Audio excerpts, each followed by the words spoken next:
সাতক্ষীরার ভোমরা স্থলবন্দর দিয়ে ভারত থেকে কাঁচামাল আমদানির পরিমাণ বেড়েছে। এসব পণ্যের মধ্যে পেঁয়াজ, কাঁচা ঝাল, আদা, টমেটো ও ক্যাপসিকাম বেশি আসছে। তবে অন্য সময়ের তুলনায় বন্দরে গড় আমদানি রপ্তানির পরিমাণ কমেছে। এখানে কোনো ঝক্কি ঝামেলা নেই। এখানে বন্দরে গাড়ি লোড হচ্ছে, গাড়ি এখান থেকে লোড করে চলে যাচ্ছে।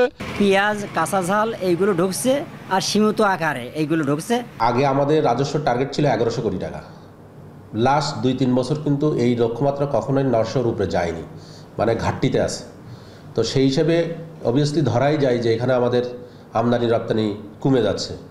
বন্দর কর্মকর্তা জানালেন, বন্দরের সব কার্যক্রম স্বাভাবিক রয়েছে। যথাসময়ে ভারত থেকে আমদানিকৃত গাড়ি বন্দরে প্রবেশ শুরু হয়েছে এবং পণ্য ভিতরে যেগুলা খালাস হওয়ার জন্য কাস্টমস থেকে ছাড় দেওয়া হবে সেগুলো যথারীতি খালাস হবে। গত 4 দিনে ভোমরা বন্দর দিয়ে 400 ট্রাক বিভিন্ন ধরনের কাঁচামাল আমদানি হয়েছে। এসব পণ্য বন্দর এলাকা থেকে পুলিশ পাহারায় ঢাকা সহ দেশের বিভিন্ন বাজারে পৌঁছে দেওয়া হচ্ছে। আহসান রাজীব, এখন সাতক্ষীরা।